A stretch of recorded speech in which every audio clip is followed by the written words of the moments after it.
अंधेरे में रस्सियों से चढ़ी ऊंची पहाड़ियां, बहते लहू के साथ भी उदयमान ने दुश्मन को ललकारा।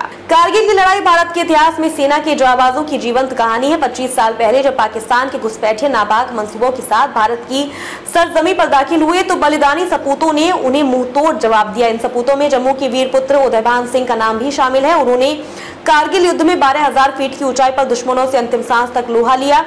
टाइगर हिल पर मुकाबला सीधे दुश्मन के साथ हुआ। कारगिल विजय को 25 साल पूरे हो गए हैं। इस जीत को हासिल करने वाले वीर सैनिकों की जज्बे की दास्तां जहां जोश से लबरेज कर देती है तो वहीं आंखों को पानी से भी भर देती है। ऐसे ही भारत मां के वीर सपूत थे उदयमान सिंह, जिन्होंने 5 जुलाई के दिन ही कारगिल युद्ध के दौरान वीर गति प्राप्त की। जम्मू के वीर पुत्र उदयमान सिंह ने कारगिल युद्ध में 12,000 फीट की ऊंचाई पर दुश्मनों से अंतिम सांस तक लोहा लिया। टाइगर हिल पर मुकाबला सीधे दुश्मन के साथ हुआ। बहादुरी के साथ लड़ते हुए दुश्मन के दांत खट्टे कर दिए। इस बीच एक गोली उन्हें लगी। घायल होने के बाद उदयमान दुश्मनों के चक्के छुड़ाते रहे और अंत में वीर गति को प्राप्त हुए।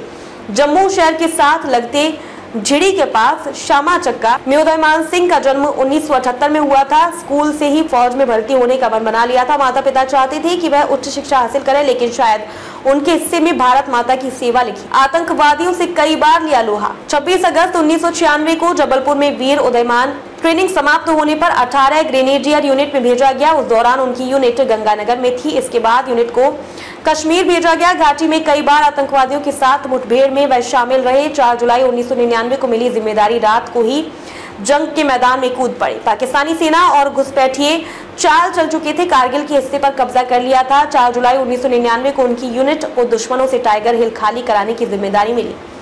पूरी रात रस्सियों के सहारे दुर्गम चढ़ाई चढ़कर वीर जवान आगे बढ़े। 5 जुलाई तक सुबह 8 बजे उदयमान साथियों के साथ टाइगर हिल पर पहुंचे। सीधा मुकाबला दुश्मन से हुआ।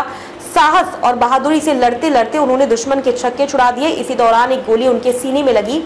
जख्मी होने पर भी जंग जारी रखी और अंत में शहादत को गले लगा लिया।